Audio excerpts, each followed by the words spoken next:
Səhər yenidən Aliva kafesinə yollandıq. İlk gündən bəri bu məkan bizi rahatlığı, zəngin menyusu və mehriban ab-havası ilə valeh etmişdi. Burada səhər yeməyi etmək insana sanki əlavə enerji verir, günün gözəl keçəcəyinə inam bəxş edir. Yeməkdən sonra yolumuzu Mirveti şəlaləsinə saldıq. Yol boyu gördüyümüz mənzərələr göz oxşayırdı. Dumanlı dağlar, yaşıllığa qərq olmuş kəndlər, dolama yollar boyunca uzanan füsunkar təbiət insana sanki nağıl aləmini xatırladırdı. Şəlaləyə gedən yolda qarşımıza Çorok hekayə çıxdı. Körpünün üstündən baxanda qarşımızda sanki bir göl açılırdı. Genişliyi ilə insanı valeh edən, səthi ilə güzgü kimi parıldayan bu çay möhtəşəm bir mənzərə yaradırdı. Burada qonaqlar üçün başqa bir maraqlı imkan da var. Çayın üzərində qayıqla gəzintiyə çıxmaq. Sakit sularda üzən qayıqlar mənzərəyə daha da seyir qatır.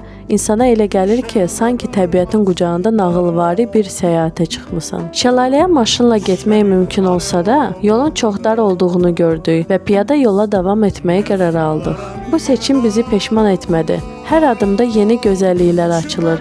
Yol özü ayrıca bir macəraya çevrilirdi. Nəhayət, Mirveti şəlaləsinə çatdıq. Yüksəklikdən süzülən suların gürültüsü, ətrafdakı yaşıllığın təravəti və sərin havanın toxunuşu təbiətin möhtəşəm bir harmoniyasını yaradırdı. Uşaqlar buz kimi soyuq suda oynadılar. Biz isə həm şəkillər çəkdik, həm də bu anı ürəyimizdə əbədi yadda saxladıq. Şəhərə qayıdanda yolumuzu Saçaşniki restoranına saldıq. Burada bizə acar lobyani, tərəvəzli acaquri və tabaka toyuğu təqdim olundu. Lobyani incə və ətirli xəmirdə pişir, içi isə lobyadan hazırlanır. Acaquri qızardılmış kartof və təzə tərəvəzlərlə birlikdə süfrəyə gətirildi. Həm doyumlu, həm də misilsiz dadı ilə seçilirdi. Tabaka toyuğu isə qızıl rəngli, xırçıltılı qabığı və şirəli, yumşaq içi ilə adamı valeh edirdi. Gürcü mətbəxi həmişəki kimi süfrənin bolluğu, zəngin dadları və özünə məxsus ətirləri ilə yadda qaldı. Daha sonra alış-veriş üçün Batumi Mola yollandıq. Buradakı mağazalarda demək olar ki, bütün məhsullar endirimdə idi. Bizim üçün maraqlı olan isə yalnız mağazalar deyildi. Burada uşaqlar üçün də xüsusi əyləncələr var idi.